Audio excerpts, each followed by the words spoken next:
And if you go far enough to the north, all of a sudden you have Soto, the wild indigenous tribe in front of you with bow and arrow. No, no way. I just know that there are a lot of cartels. They're here. active. And Paraguay is a big exporter in drugs, yeah, marijuana and cocaine. It's the denominated capital of drugs in Lumapatan because nobody knows and nobody gives a fuck about the drugs. Police doesn't know, it doesn't want to know. They steal the cows, and often the police itself Really? does that. Yeah, but I think most tourists and travelers that came to Paraguay, even if the country is not, in their eyes, is not beautiful, meeting the Paraguayan people is a crazy experience because the Paraguayan people are very, very warm, very warm-hearted. This is what I like love the most here. People actually appreciate you when they appreciate you, and they don't fake around.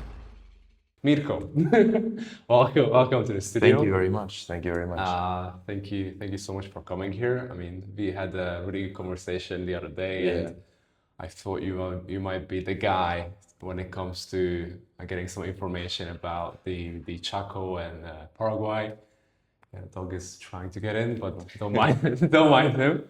So, could you give us some like basic introduction of like who are you? What actually brought you here? Well, you have been brought up here in Paraguay, but like, Yeah. what's the story in a nutshell? Yeah, my name is Mirko. I'm born and raised Paraguayan. I was born in Asunción and lived here till I was 6. And then I moved to the Chaco, which is the western part of Paraguay. The whole, like, genetically, I'm German. My ancestors came to Paraguay-ish 100 years ago due to political factors in the other countries. Like 500 years ago, they moved out of Germany to the Netherlands and then to Poland and then to Russia and then Canada and now Paraguay. And all those movements were because of the political situation they were in. For example, the Catholic Reformation in Germany and in the Netherlands. And later in Poland, it was more like a political racist view that they didn't like the Germans that much. And in Russia, it was the civil war that was happening there, and also the First World War was starting. And then, well, the Canada, they were not long time in Canada. They moved out of there because the Canadians didn't want them to have their own culture there because they always focused on having their language and having their school system and all that stuff. Canadians didn't want it, so a big part of them moved to Paraguay, and that's where we are now. And you are in doing paradise. Yeah. Oh, right. Yeah, exactly. And what are you up to here? Like, what are you doing? I'm working on multiple things, but my most important thing I'm doing is being a filmmaker. Well, that's what I'm building right now. It's kind of hard here doing that in Paraguay, but I see a huge future in that. Yeah. Okay. And to start with the questions, right? Like you grew up in a part of Paraguay that obviously most foreigners, I guess, don't really see when it comes to, the Chaco region being so, I guess, more, well, not isolated, but like, it's not like Asunción where you have this culmination of foreigners coming in from all over the country. So what was life there really like? Like how was it different to, for example, the Paraguay that people generally see when it comes to foreigners? Well, Paraguay is divided into 2 parts, the Occidental and the Oriental. And Chaco is Occidental, the biggest part of Paraguay, but with the least population. Like it's just like 100,000 people that live there. And it is a bigger region. Also, Brazil, Argentina, and Bolivia have part of it. And it's a very flat region. So there's no mountains. There's just, so to say, jungle, but subtropical. So it's very, very dry and kind of like a desert, but with forest, right? And it's hard to survive there. Back in the day when the war between Bolivia and Paraguay was about to start, the so-called Chacoan War, Paraguay used the Germans, like my people, to move to the Chaco to civilize it. So Paraguay could claim that land as theirs, because they had citizens there, right? But it was not easy for the Germans, and somehow they managed it to like tame it, so to say. Nowadays, it's an economic big spot for Paraguay. Like there's a lot of huge businesses around there, and especially like agriculture and also with the milk production and meat production. And so like growing up there was a very good experience. I had a very good childhood there because, well, it's freedom, like pure freedom. You have all the things you want to do. There's nature all around you. and after school, like grabbing your whatever air rifle and go hunting and all of that is a very good spot to grow up. You do not have much contact to the outer world. Going to Asunción was maybe like once in a year of an experience. Oh wow, okay, yeah, that's that pretty... was like vacation. If you Right, went to right. to Asunción, it's like wow. Yeah, so you were like looking forward to it for the whole year, that we are going to the big city or something like that. I Yeah, don't know. exactly. Okay. Well, Asunción and then the surrounding cities here as well. Well, my school was a German private school, so I learned about the world in there and I got a very good education. It was like premium education you get there. So we had knowledge about all of the world and especially Paraguay as well, in the history of the world and Paraguay. And yeah, as soon as as I finished school, I moved back to Asunción because it's like for me, it's home. I still go back to the Chaco like every month. Yeah, it's a very harsh way to grow up as well because there's heat, the weather conditions are crazy sometimes. And if your family relies on the meat and milk production and agriculture, it can be heavy because sometimes you have no rain and you need a rain to feed the cows. Right. And then it's really heavy. In my case, it wasn't that bad because my dad had other income streams, so it wasn't that cruel for us. But a lot of people there grow up in that scenario. Yeah. But like obviously, like do you consider yourself Paraguayan or like German Paraguayan? Or like what's the difference there culturally? Or is there any difference between the native population in the Chaco and like you guys being the settlers, I guess? But obviously like you've been there for like several hundred years. So it must be, I don't know, there must be some like intermixing of cultures as well. I like to say my blood is German, but my Yeah. heart, where that blood beats through, is very Paraguayan. I'm proud to be that. All right. The cultural aspect in the Chaco is like indigenous people was like the first culture that was there. Yeah. And the Germans. And then later on nowadays there are a lot of Latino Paraguayans as well. They come there to live there because the work opportunities are better. You get better payments there. So culturally, I think a big problem around the world is that a lot of immigrants coming into the country. Like my people were immigrants in Paraguay, but they don't want to integrate in that country. So it kind of hurts the country. In my case, I got taught from like young on to speak Spanish and also understand Guarani as much as I can, and be proud of to be a Paraguayan, be proud of the culture, the country itself. So I love the Paraguayan culture as much as I also love the German culture. So I'm trying to be both, but not like hurt some culture. Like be in Paraguay and not claim to be better than anybody because I'm German, because that's not true.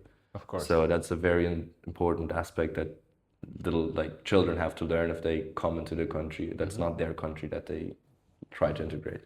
So there's a layer of Germans from in those areas as well that don't really like adapt to the culture, or it's not needed actually. It's like you can get along well with only speaking German. Right. So the older generation still does not speak that much Spanish. The younger ones do already. Like in my case, my generation.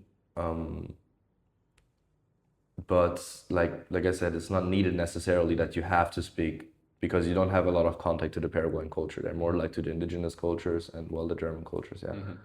But still, to respect the government that lets you live here, you gotta accept the culture as well, right? Sure. Yeah, I mean that would be the minimum. Yeah, no, it's like in my case, my colony, so to say, like the Germans over there, they already integrated a lot. But you find especially Mennonite colonies into the east where they like stay to their culture. Okay. Yeah, the Mennonites. Right? Yeah, exactly. They like are very strict and like no rule breaking. Uh-huh. But it's not that like is a problem, not that it hurts the country in any aspects, because those colonies normally are working a lot. Yeah. And economically it only helps the country. Right. So they do contribute with they do contribute, industry and I guess mostly agricultural products. Yeah, especially what they're doing. Okay, that's cool. Next question. So when you say the Paraguayan people, because we had these conversations a couple of days back where you told me that the actual Paraguayan culture that foreigners are seeing online or are exposed to before coming here, it's not really showing the full truth or the full real picture of how it truly is when it comes to the cultural values and representations, that there are certain, I don't know, things that are not being shown. So if you like to, I don't know, Yeah, mention no, a it's couple of like I names. think Paraguay needs better photographers. Okay, fair Because enough. if you Google, like for example, you would Google Chaco, it's probably that you only see burning bushes, burning forests. Yeah, you really do actually. Yeah, totally. And if you Google Paraguay Asunción, you only see the dirty streets or you see the Lopez Palace, and that's not what Paraguay actually is. Right. There's a lot of beautiful things. I mean, look around, your neighborhood is not ugly, what I would say. And, Sure, yeah. and that's what stuff you don't see. And touristy, well, we had a growth of 50% tourism last year, which is crazy. But talking like it is very bad represented into like if you say Paraguay, like you say in Argentina I'm from Paraguay, they like look at you, what, you're like from a trash can or something. Yeah, it's like it has a very bad image in the world. Why so ever? It's probably how the media represents it and how bad some of the Paraguayans are not very proud to be, and they represent it in a very bad way, I think. So it affects how other people see it. But I think most tourists and travelers that came to Paraguay can say that even if the country is not, in their eyes, is not beautiful, meeting the Paraguayan people is a crazy experience, because the Paraguayan people are very, very warm, very warm-hearted. And they invite you, like, if you just talk to one, they invite you for family dinner or Yeah. something. It's like, that's crazy. So if the country, its beauty doesn't make you stay, probably the people will. Yeah, that is very true. I mean, I guess many expats have that experience that when you come here, people are so welcoming, and they are very, like, kind to you in general. They do want to help, most of them. Yeah, most of you cannot generalize it, but Yeah, of course, of course. I mean, there's a spectrum in every country when Yeah. it comes to the people themselves. So that's just how it is. but it's also the difference, like people meeting, like a lot of people come to Asunción and think that's Paraguay, but that's the same as if you would go to New York and say that's America. I mean, Right, okay. USA is way bigger than that. And it's like Asunción is very Europeized. Is that a word? I don't know. It's like a very big Europe influence here. So it's not the real country, so not the real culture. They're like very elevated here, and like an education, all that. They kind of think more like an European. But if you go more to the east, you see the like actual culture, how they live and all that. It's a huge difference. And then I had people here from Canada and so on that came to Paraguay and said Paraguay was ugly and the people were not nice and all that, because they were like for 3 months they were in Asunción. They didn't go out, and then the last week they went to San Bernardino, and then they changed their mind. Yeah. Because San Bernardino is already further out and it's a peaceful place, a lake. So Asunción culture is like a subculture of Paraguay. I would say so, yeah. Yeah. So how is it different? How are people different here compared to the rest of the country or compared to the east? Like what are the biggest? It's more education and money focused, I think. Okay. You see their whole being and whole acting is more relying on how they are educated and how much the money they make. So you see less. It's about status. Then, Yeah, I it's guess. more like about status, and you see like less generosity, like you would see from a Eastern Paraguayan, for example. They're like very generous. They, even though if they have nothing, they would give you the last 5,000 to you. Like that's how they are, kind of like that. And the Asunción people are different. They're more like focused on showing off their status, Have you had any like I don't know, experiences happen to you as a Paraguayan outside of Asunción that was like, what the hell's going on, Like living in Las Lomas, for example, is a place very like that, like so-called chetos. I don't know if you heard that. No. Cheto place where all the rich people live. Okay. So your neighbor has like a Lamborghini or something, Okay, right. Like all those big cars drive there, and you see that the people are not as happy, not as kind, more like just showing off their car and all that. And now, for example, going further out is a huge difference. But do you think the more affluent the country will become, the more this sort of mindset will impact the outer areas as well, or? Probably, yeah, because I mean, in my case, for example, where I grew up, even though we have little outer communication, contact, me and my friends, we normally speak 4 languages in like 1 minute. Like we have like English, Spanish, German, and Plotty, which all mixed up. and we have like all the knowledge of the American culture already, and if we do, why would the rest of the country probably as well. So I think, well, now especially there's so many expats and Europeans coming here. It will influence definitely at some point, yeah. But not like the people like really into interior where like All right. that have no contact to the city. That for them it's like one in a lifetime that they go to the capital. Yeah. That's like different. But more to Mariano Roque Alonso and all those cities, yeah, it will affect them, yeah. And how did it change in the areas where you grew up in? Because I guess, you know, before the whole technological stuff happened with like smartphones and everything, like it was much more culturally isolated when it comes to traditional values, blah blah blah. Like how did it change at all when you were growing up, going to school there and everything, like compared to your parents' generation? Are there differences? Yeah, well, How my parents' people- generation didn't even have like they did, but like their later teens they had electricity. Right. So it came very late electricity to the Chaco, and in that case, it is very different. When I was like born, it was having a smartphone was rare, and now everybody has, and it does really affect it. Yeah. How so? Well, you have like a lot of influence by all the other like the social media, especially, and it affects in a good way and also in a bad way. I think to like the youth. But like I don't know, you had some experiences when it comes to your friends, or in school, or how people relate to one another. How much did it stay traditional? Oh yeah, After this change came. that case, like back in the day, most people when they finished high school, they wanted to go study. That was like the craziest thing to do, and then come back and do like a very normal job, like be a dentist was already crazy, or like be like for example, interior design wasn't a thing, and now it starts to be more. I want to travel the world. I want to learn this new language. I want to this and that. Like my generation, nobody ever had like intercultural marriage. It was always in the culture, like in the same genetics, so to say. And now it's like changing. There's like A quick aside.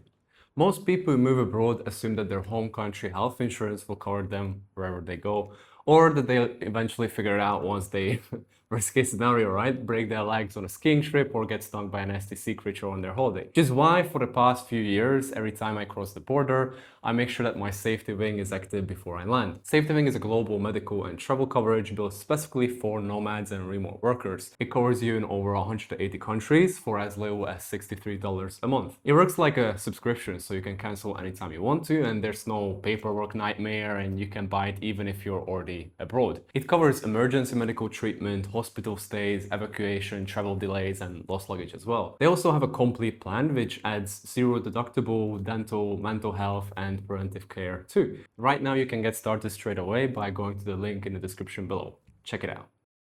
a lot of cultures that come into the genetics, so to say. It's like all that is changing because you have so much more contact to what is actually happening in the world than it was before. Yeah, that definitely changed. Yeah, But what did it change? This like mixing, for instance, when I think being more open now. okay, yeah, just in general. Yeah. Yeah, because you do want to travel as well. I mean, you know, you've been telling me you want to do like a backpacking Yeah, trip yeah, in that's the plan. Peru. So like you do have the desire to, I guess, see the world or get out. Yeah, when I was young, actually, I was a huge enemy of traveling out of the country. Okay. I was such a fan of Paraguay. My parents wanted to go to Argentina. I said, no, can we just go to Campo Maria or something? It's a lagoon in the Chaco. And because I wanted to travel Paraguay, not the rest of the world, because I thought only Paraguay is like the biggest, like the Best place in the world. the Yeah, best place in the world. Of course. But then we did the Argentina trip and later on the Bolivia trip and so on. Then I just fell in love with, because you change when you travel. I mean, you will know that. You have Sure. Yeah. You change a lot when you travel. You get to know a lot of new things. That's what like inspires me. Yeah. And when going to these other countries, what changed? Because now you do want to see the world. So like, what opened up in you to Being more open in general, like be more interested in other cultures and other stories, and how you understand the world, how it works in a lot of ways. So how does it work? Okay, well, Specifics, Mirko, let's try specifics, let's yeah. try to define it. You grow up in a bubble Right. where you think all that just happens around you is how it has to be. My case, you go to school and you work and you buy a house at 22 and have a family at 23, and which is all a very good thing. I'm a conservative man as well, but more open, because like traveling, it made the bubble, so to say, pop. I know that there's a lot of spots in the world that are beautiful, and not only mine. And there's a lot of interesting cultures, not only mine. And you are more empathic in a way. If you talk to another culture, like for example, as a German, I'm very strict. I like to, if I say I'm there at 7 o'clock, I want to be there at 7 o'clock. Yeah. Well, today it didn't work, but Oh yeah, it's tough to pull off in Paraguay. I yeah, guess. no, the Paraguayan normally says I'm there at 7, they might be there at 9 or something, you know, and that's culturally complicated. But if you like get to know the culture more and the other cultures, well, you kind of be more empathic in a way that you accept it and you understand why another person does what they do, and not how you do it. Yeah. So you like adapt to it eventually. Yeah, adapt to it, exactly. Okay. And when it comes to, being in the Chaco, like what tell us some wild stories. Well, like wild hard stories from growing up there. I mean, it is obviously from the viewer's point of view, when it comes to like, from the US or from Europe, coming from those places. Yeah, like we grew up in completely different, scenarios. Like, our parents had electricity since growing up, or like stuff like that. So like, how was, I think what I see as normal, most people like from Europe especially will see it as like crazy stories. Right. But for example, when I was 15, I worked at the ranch far in the west, where I had like no other world contact, not even to my family. And on daytime, on the evening, I had like Wi-Fi, but that was like very bad Wi-Fi. Like you send a message, it took like 5 minutes until it was sent. Sure, yeah.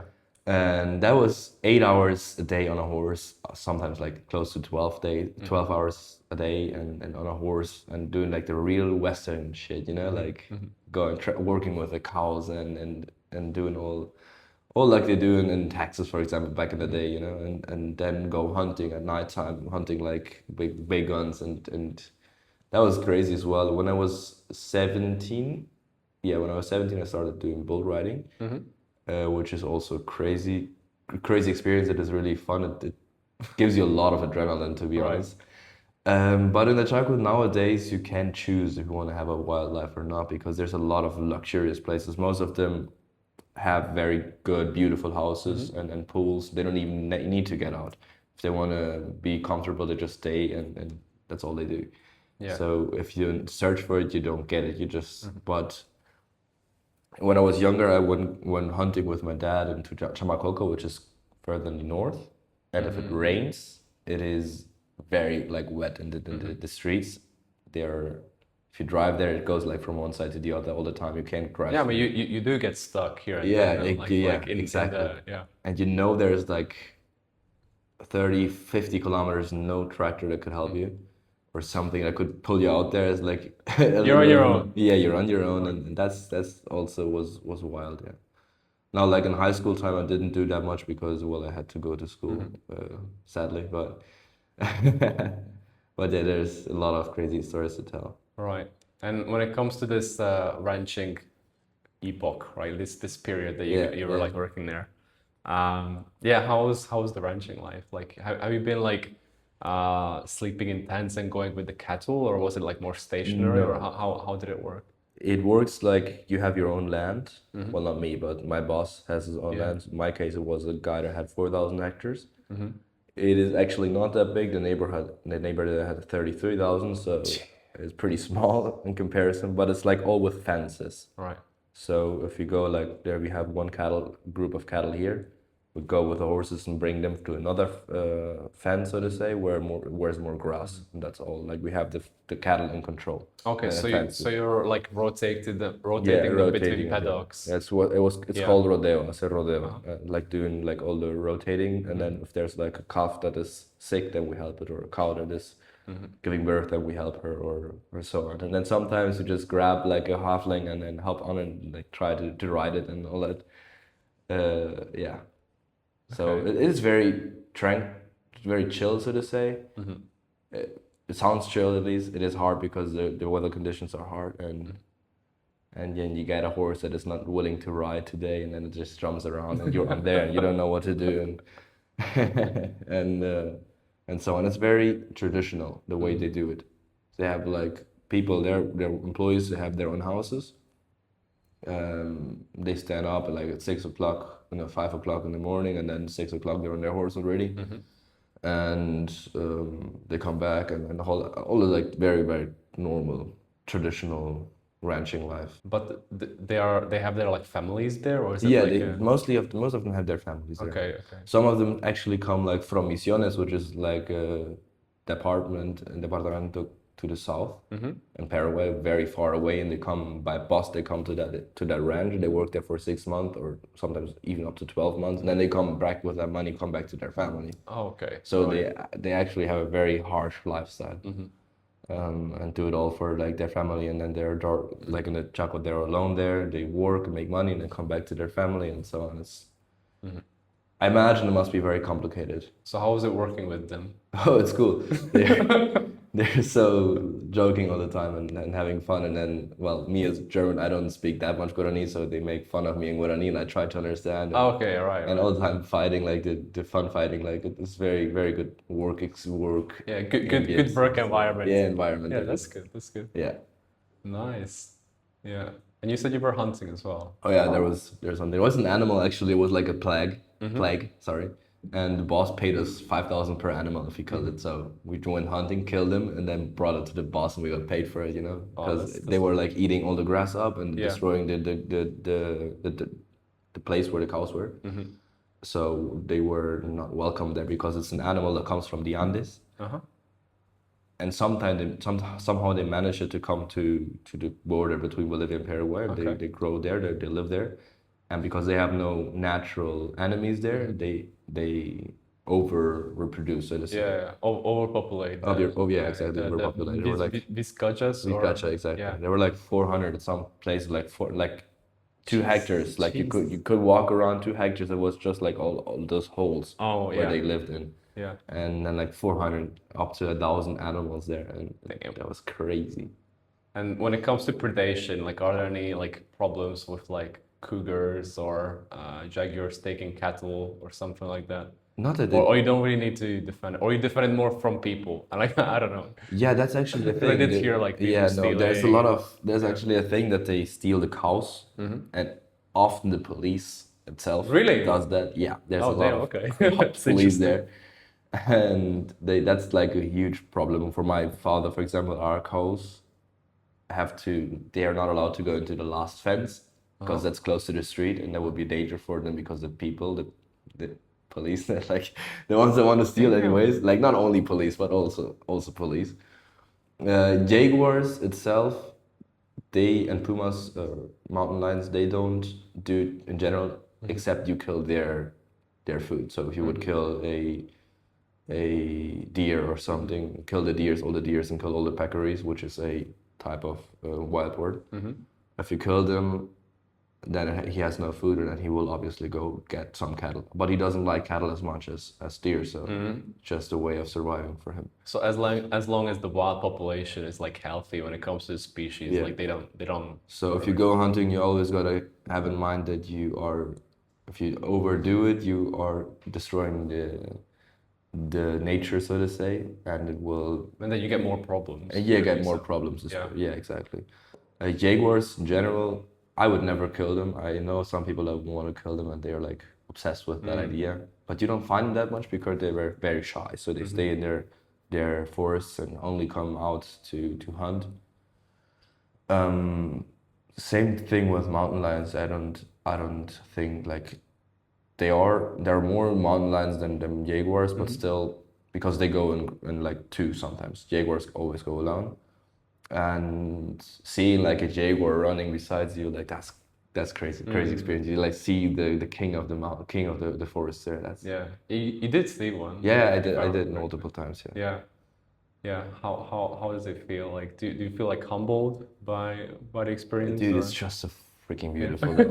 You can't imagine. It's big and muscular, and if it roars, it's like loud. Oh damn, that must be so. This is so cool. It's like seeing a lion, I imagine. Yeah. It's crazy. Damn. Okay. Yeah. All right. Moving on to the conservative side of things. Yeah. What did that upbringing teach you about questions that generate those about problems. being a man? Yeah, about being a man. What worries you about young culture today? Being a man is Yeah, like first, like what taught you this kind of like lifestyle that's obviously not that many, I guess, Westerners don't really get, and well, you're Paraguayan, but you have Western roots. I'm a firm believer of the only two gender existence, so only woman and Right. man, and Right. I'm very firm on Yeah. that. Yeah. I do believe though, if you educate your son or your daughter differently, it will turn out to act differently. So in a lot of in general, like in the world, it's generally a problem that a lot of children grow up without a father, and it affects them in a way that they only have their mother, and naturally a mother will protect their children any way possible, and they don't let their boy do anything that is dangerous, and the father should do that normally, that they train their son like go into danger zones. And if they are protected all the time, they stop being masculine and they just rely on their mother and rely on whatever, and they lose their discipline and their testosterone. And women as well, there are a lot of women that are growing up being kind of too masculine, which is not a problem. I think it's all right, but it affects the way of how the country is moving on. Because if you have no men that are willing to fight for their country, or willing to fight for their families, or willing to fight for whatever, they're not willing to fight in general. Where is it going? I mean, we have weak men, we have women that want to fight, but they are not meant to be fighters, not as much as men are. And in my case, like over there, you will find no single LGBTQ fan. Like most of them, at least, are Right. very like conservative. Like they grow up as men or women, and men go the way of a man, how a man should be. And women as well, like they teach them femininity. Obviously, not every woman is as feminine as another woman. They have all their different traits, so I understand that. But still, if we don't focus on educating the son to be a man, or educating the woman to be a woman, or the daughter to be a woman, it will eventually be a big problem in the world, especially also for the country. I mean, we have like all the people like getting so angry at the president. Everything that's wrong in the country is Santiago Peña's fault, and the minimum salary is Santiago Peña's fault, and so on. Like you as a Paraguayan or have you should have the will to work for your country. So if the economy in Paraguay is not growing, this minimum wage cannot grow as well, and so on. Everything is like the government's fault, and they don't take responsibility for their actions, and it won't go well if that continues for a long time. Actually, in history of Paraguay, there was like the AAA Alliance. You've probably heard of it, where the war, where Paraguay lost, I think, 70% of their men. So it was allowed then by the government that men could do polygamy. Means they could go from house to house and so on. Yeah, you know. And there were, because of that, a lot of children growing up without a father, and they didn't get like the school how to grow up as a man. Okay. Which already there started, and then having a lot of difficulties in the presidency after, for example, Stroessner, for example, was a guy that was like for 30 years president, and he was like a dictator. So he didn't want the folk to do anything. He wanted to do it all himself.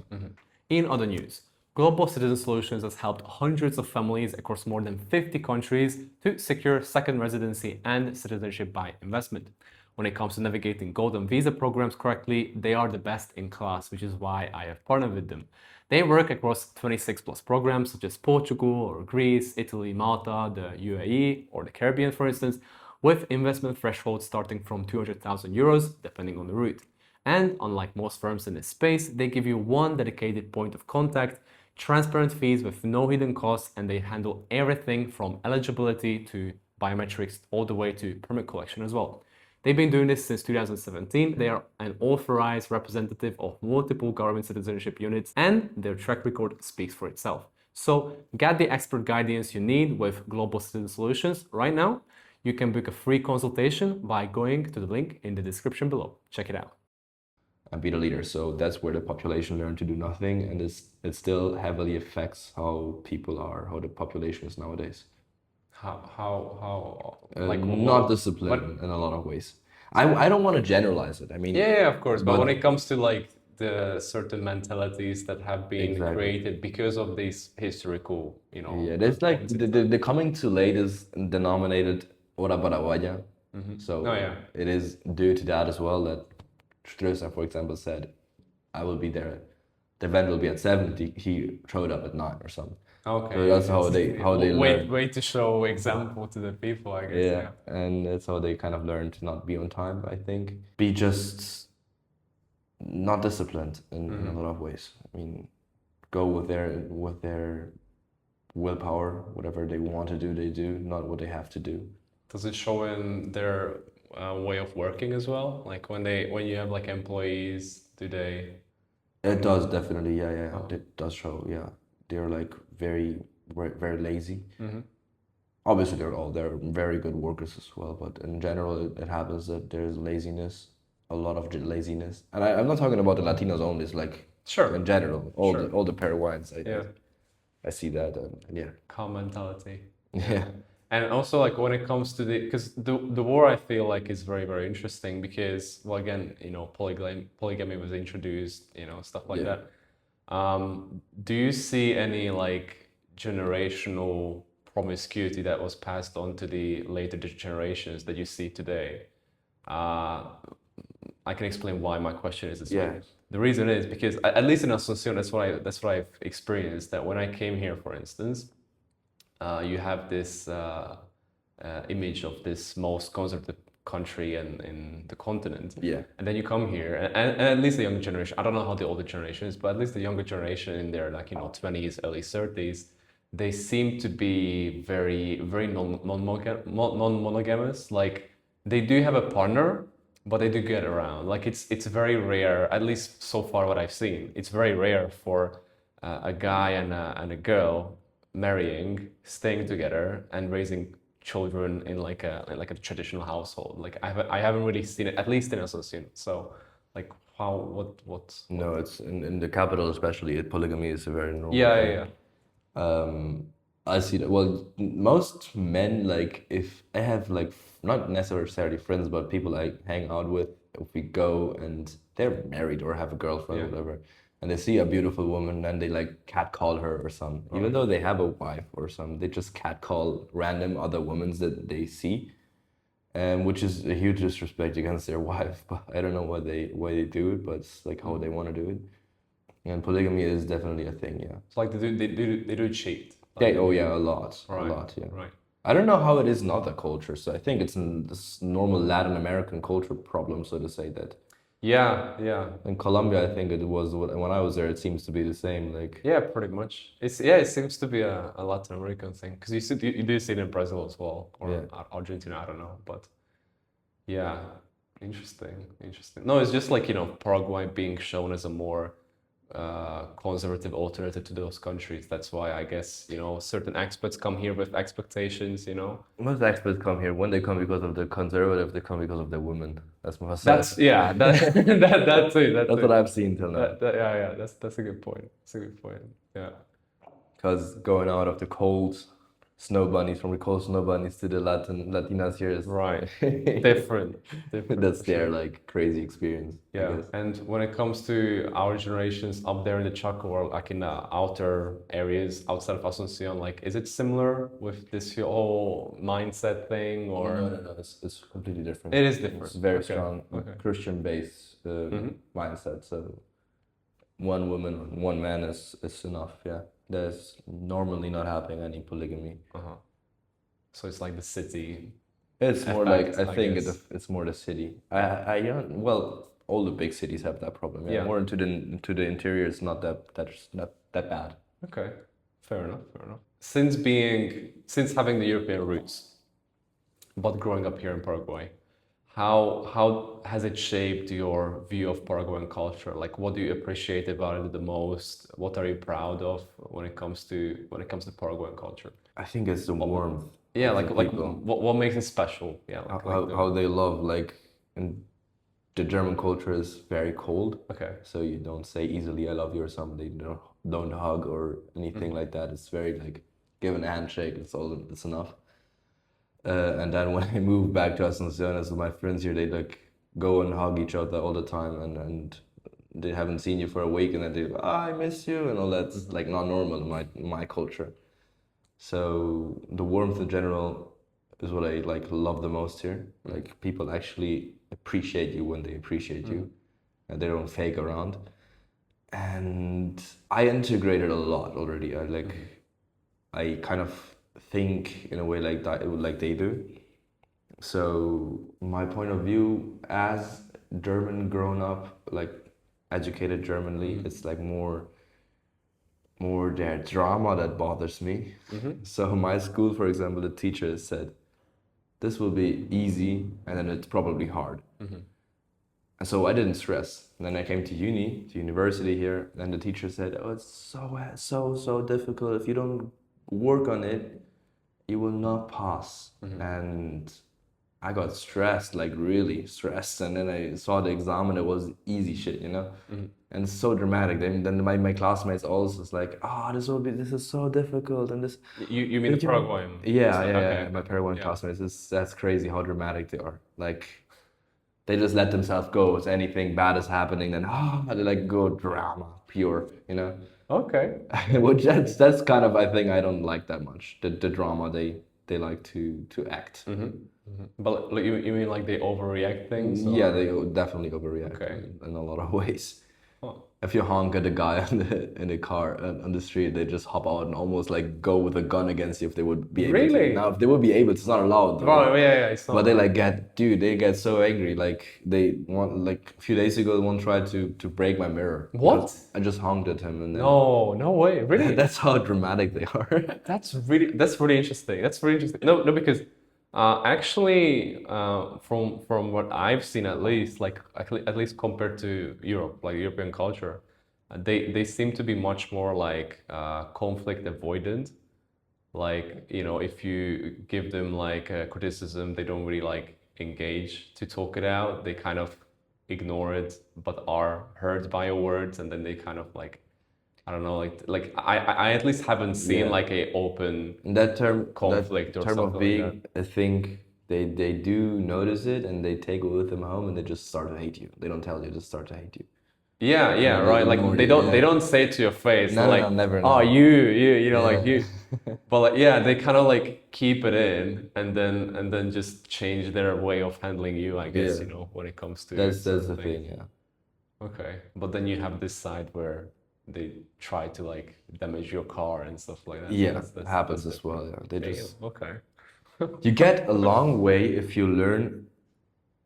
Like in my German school, it was always like they were so scared. I will get robbed. They will kill me and all that.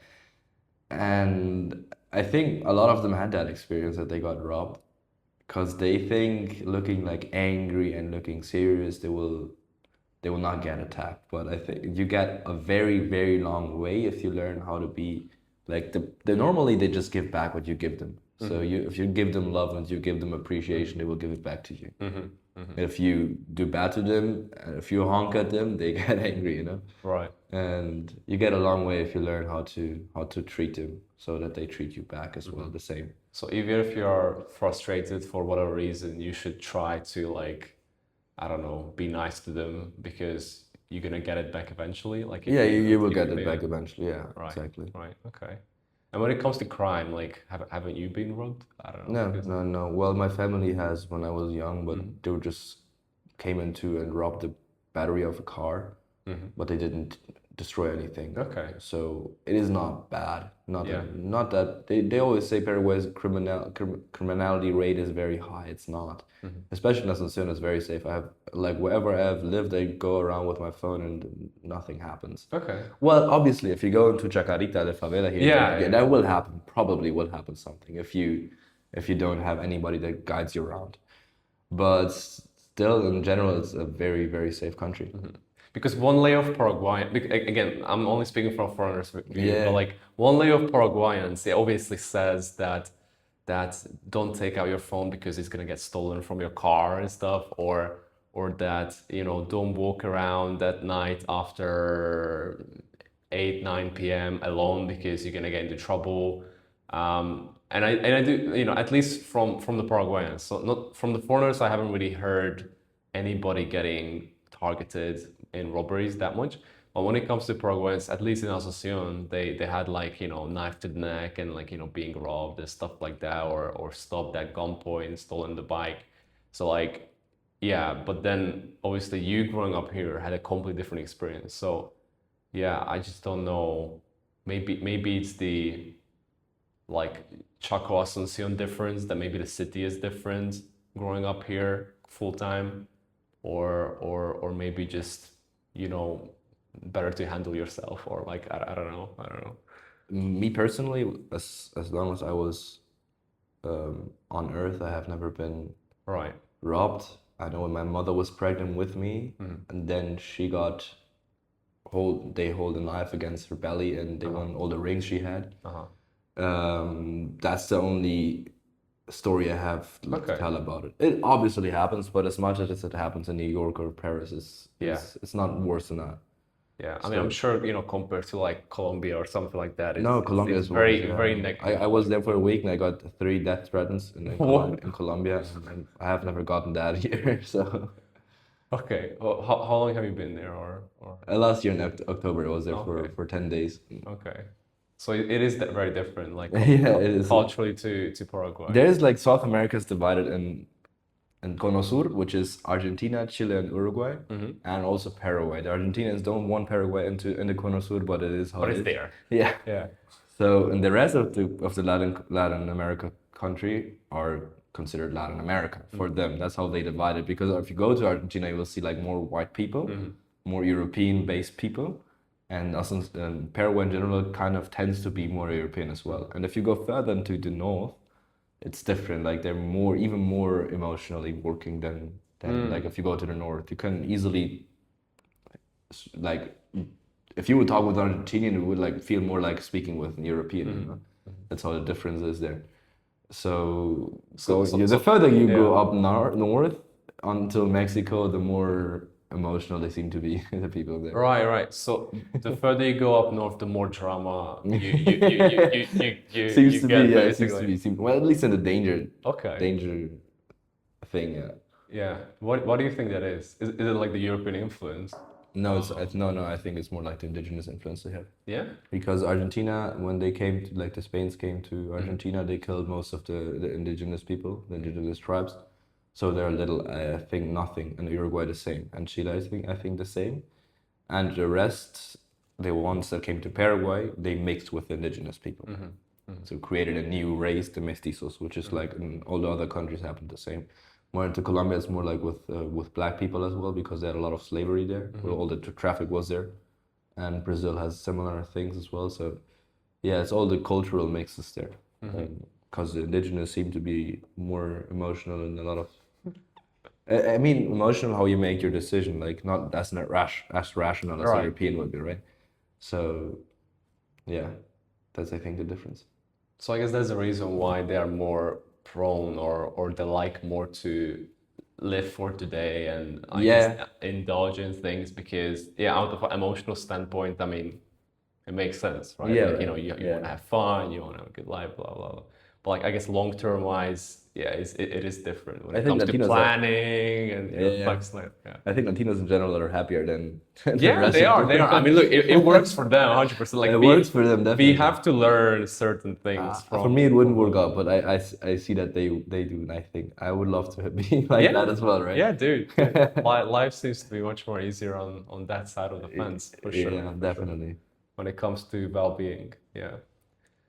And you also told me like you want to be like a documentary filmmaker, filmmaker in general. Oh, filmmaker in general. But like you like documentaries, or like. Yeah, I think I would start there, because getting into Hollywood is like not hard, not that easy. Right. But I think on the way I will get the right contacts and so on, and then My most important motivation is just to tell stories of whatever I meet. So tell the Paraguayan stories and tell stories of all the world I go around, and then get to know the people. Yeah, what is the Paraguayan story you would like to tell? Oh, yeah, I think I find it very interesting. There's a lot of things about narcotraficantes that is not known. Okay. It's just very interesting to like people that go, if you go close enough to the west on not official streets, you might just get some guys with guns standing in front of you and tell you have to turn around. And if you go far enough to the north, you just go, and then all of a sudden you have Totobegoso, the wild indigenous tribe, in front of you with bow and arrow. No way. Like you can make so many stories with that. And back in the day, when the Ferdinand colony was coming, they came a little later than my colony. They were there was one family. They had a house, and I think 3 sons, one daughter, and then the parents. And the daughter was like not even 1 year old. And the 2 sons went to get some stuff from the city, and the father was outside with the other son. And then out of a sudden, the Aylloreo came and attacked the house, and they killed the father, they killed the son outside, and they ran inside and killed the mother. And the mother was standing with the baby against the wall, and the baby survived. And the other sons came back later, and they saw all the dead people there lying there, and then like the Germans made a group and followed those Ayoreos and tried to find their place to get contact to them and try to get them civilized or make peace with them. That would be like an interesting story as well to tell, you know? Yeah. Did they succeed with them? Or? Yeah, well, one part, yes. So there are still like There's like tribes of their there's culture. one tribe still out there. It's called Totobegosode. They are the meat eaters. It's their language for meat eaters. And the other one was more like the collectors. And those are like civilized, yeah. But the cannibals aren't.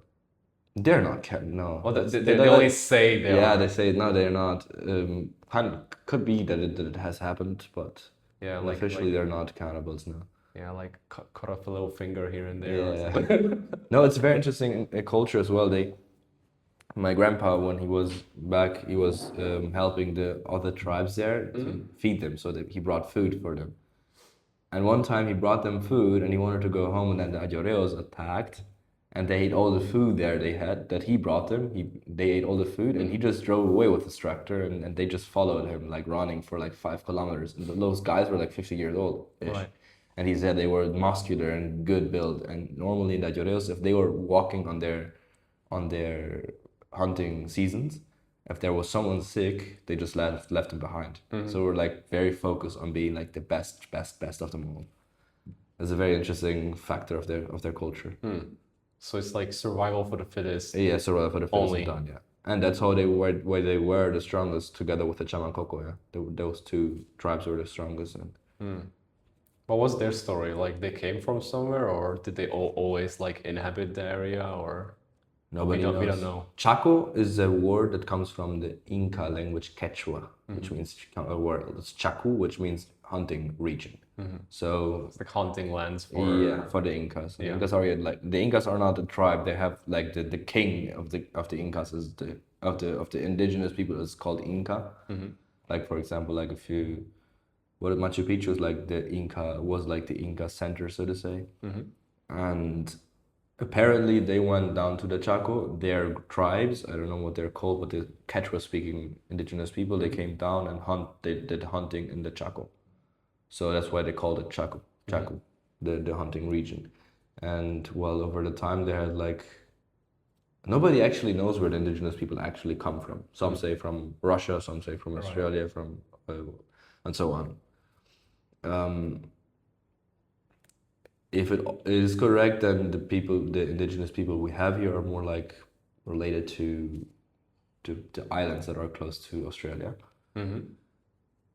But why they are here and how they got here is a very complicated to explain, because nobody actually knows. Right? Mystery. Yeah, it's a mystery.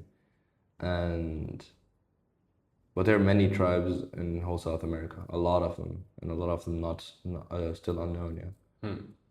And when it comes to cartels, what's the story there? Cartels. Yeah. Yeah, no, What's the relationship with them up there? I wouldn't have a story to tell. I just know that there are a lot of cartels. They're here. active. And Paraguay is a big exporter in drugs, some of them.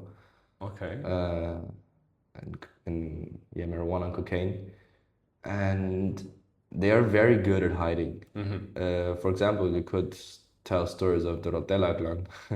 It's like a big clan in Paraguay active, but they have their boss in Brazil. And they are like more active in like the city, like where my parents live.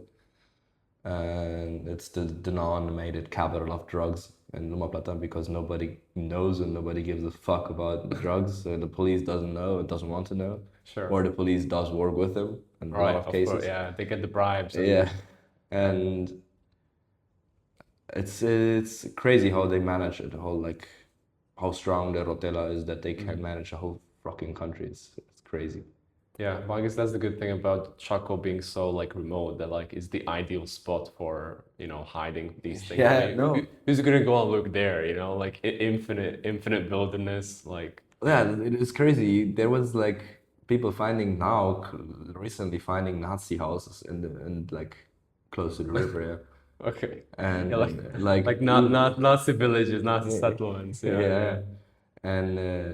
And so it's crazy how nobody knows about the Chaco until it's getting hard in their country and they come to Paraguay. For my people, for example, the same. Yeah. All right. And a lot of Brazilians as well are coming because their situation they are in right now. And Mariano Roque Alonso, where I live, is like full of Brazilians. Full of Brazilians. Yeah.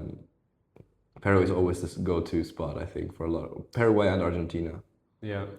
So when it comes to your documentary about Paraguay that you will, eventually make or are making already, I don't know. Yeah. Yeah, or in the process of making. Yeah, thinking of it. Yeah. Yeah, thinking of it. Yeah, like if it would be about telling this side of the story when it comes to the Chaco and these things, or what other side of the culture would you like to show? More adventurous, like an adventurous and film. That would be the best way to tell it, right? Yep. But also going not making one documentary about it all, but more like go in depth to different aspects. For example, first like explain the mountains we have, and which would be interesting. Mountains. Yeah, there is like one mountain in the east, for example, that has a very weird structure that only exists twice in the world. That's like all of those myths that are about it. I'm not interested in showing something that already exists. I want to create art of it. Sure. And make movies that like inspire people and not necessarily but motivate them. Like Sound of Freedom, for example. Yeah. That aspect. Yeah. So if I tell a story in that way, like for example, Sound of Freedom did it, and so on. Yeah. Not that much about documentary, but more. Yeah. Telling stories through art. Right. Right. Going back to the mountain. What's the story with the mountain? Oh fuck. I've read about it. I have never been there. I wanted to go. It's a very interesting mountain. It's built like it has like bricks, but they're lying on each other, and it's this way up. So it's like steps. And it's a red, and this is how it is made. How the mountain is. It's not. It's okay. Oh yeah, it's yeah. not right. artificial. It's completely. Huh. So what is that, like lava tubes or something? Dude, nobody knows. It's interesting. And also mountains like these, it's similar to Venezuela's mountains. Yeah. They're very interesting structures, even though they're not tall, not like in the Andes, but it's interesting. Okay. And last question. So what I usually do in the podcast is that the guest that I have on usually has the opportunity to leave a question for the next guest without knowing what they are. Okay. To kind of like link them up. And the question that was left for you is what do you think Paraguay needs to improve in order to become a better destination for people to live, work, or move to? What needs improvement to make it like, wow? Oh, there's a lot of ways. First of all, the streets need to be bettered. Okay. The street infrastructure is bad as fuck, but also the electricity lines that go there, they need to find a way to put it underground or something because it's ugly. They're already doing it in the centro, but still it is not beautiful. And cleaning up the trash on the street. and close to the airport it's bad, and that's where the people arrive, and that needs to be cleaned up. So it's like improving the aesthetics. Yeah, of, improving the of, aesthetics Right. if it is for the people that come to Paraguay, then that is important, yeah, that they clean up the aesthetics to pull off a better image of it. Yeah. What about sewage? I don't know. I heard you have a problem with sewage. I mean, the whole lake was, made toxic, like shit. Oh, yeah, no, that's San Bernardino, the lake in San Bernardino. That's what they say that is. Right. Yeah. Yeah. No, that So but I guess it's part of infrastructure as well. yeah, no, Like, that needs to be clean, but I wouldn't know how they would do it because Right. it's like all those industries pull their shit into that Yeah. lake, yeah. and now we live with the consequences, right? Yeah, I guess so. So yeah, so proper roads, fix the electricity. I guess.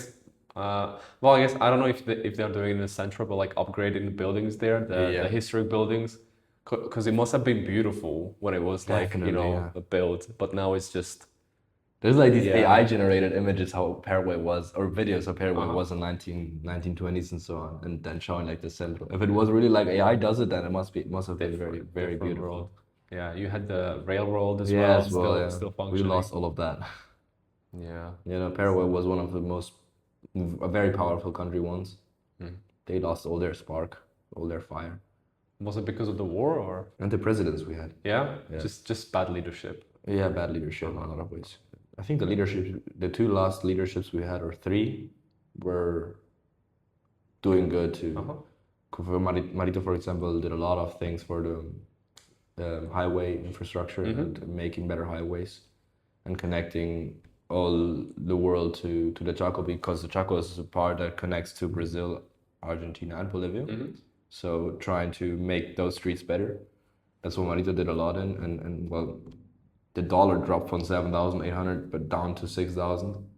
Yeah. Thanks to Santiago Peña. They're doing a lot of exports, so he is economically and in the tourism aspect, Santiago Peña does a lot of good things, but still a lot of work to do. There's a lot of work to do. Yeah. So okay, so these are things that would be good for people coming in when it comes to living here. But what about people already here, like the Paraguayans? Like what would be needed to be done for the country to be, I guess, developed or to be able to provide them an even better life when it comes to income? Because I mean, most of them live on the average or below average income, most of the country. Yeah, no, It's the pretty low. average is like 3,500,000. Yeah, which yeah. is more than that. It's like what would need to happen for that to, I guess, change? Do you need some like cultural changes, or do you need just, I don't know, better leadership? Like how do you see it? First of all, the education system in general has to be better, so that people, because the minimum wage as it is enough to survive for one person. As the government says, at least. I don't survive with minimum wage, but anyway. If the education system is bad, they don't learn how to manage money. So it doesn't matter if they make minimum wage or 10 million. That's if they are not able to manage it, then it won't work out in any way. And the government is strictly for the employee and not for the employer. So if you are an employer, you have a very hard life. Yeah. It's How so? complicated in every way possible. If there's too much human rights for them, so the employee gets so many rights and the boss doesn't, the employer doesn't. So then, for example, yeah. like all the health care the boss has to pay, and if anything happens to the employee, even if it's like out of work time, it's always related to the employer.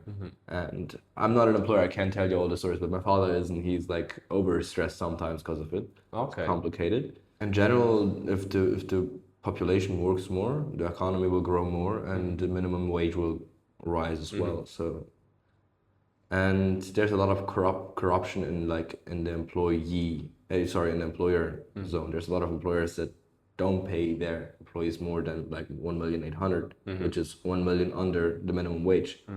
So to make that better, the government should maybe control more of that. So there's some bosses, for example, that give you on paper, say they have paid you 2,800,000, but they only give you 1,800,000, and so that's like corruption. They just use the stupidity of their employers. Right. employees, which needs to be better, definitely. Yeah. So then I guess like actually operating a business here is pretty, I guess, complicated. Or It is, when you have yeah. employees. No, building a business here is definitely complicated. Yeah. Right. Or if you have no employees, it's also possible. Then it's definitely easier. But still, if you want to make papers and want to sign up your business, it's all you gotta show up that you are no American, that you're like not U.S. resident, that you have no relationship with any political person, and so on, and all that. You just like so many things you have to sign up for. It's complicated, definitely. It's why I don't understand why so many people come to Paraguay to have their business here. Well, yeah, tax is easier here, but still. Yeah, but I guess if you're operating on a local level with people here, like employing them and stuff like that, it must be pretty difficult. It Yeah, must be definitely. difficult. Yeah, definitely. Not even just from a cultural standpoint, because obviously we are different very much when it comes to work mindset and everything else. But even with the bureaucracies and papers, yeah, it is something else for Yeah. sure. Fair enough. I mean, you will know you are also with your business. Yeah. That's why. I mean, us as well. We decided to take a different route because of this as well. So Yeah. I do understand that. There is always a different route. That's true. You can find easier ways, but the official legal way is always a complicated, hard. Yeah. It is true. Actually, I want to ask you what questions would you like to leave for the next guest for me to ask, like Related to the country? related to anything. Honestly, it can be about like I don't know, about life, about like plans, about the country, like anything. Yeah. If it's an expat, then I would like be interested in what brings them to the country. What brings them to the country? Brings them to Paraguay. Like that or not? Yeah, it's good. It's good. It's good. All right, Mirko, thank you so much for being here. If you're gonna be doing the documentary and stuff like that, I'll definitely give people a heads up because I think it's gonna be an awesome creation. Thank you. Obviously. But yeah, thank you for being here. And if it's gonna go well, we might repeat for another episode. And again, if you're gonna have the time for it as well. So, Definitely, yeah. Yeah. So thank you. Thank you very much for inviting me. We have reached the end. Thank you so much for watching today's episode. If you want the best tools out there when it comes to living abroad, be it traveling or actually settling down in a specific country, we have put together a free living abroad toolbox with all the services you need, from banking all the way to eSIMs, to make your life abroad much less stressful and chaotic, the way it should be. Also, if you like the content that we are doing on this channel, please consider subscribing, hit the bell icon, hit the like button if you like what you've seen. And if you want to check out our next episode, you can go right here. So check it out.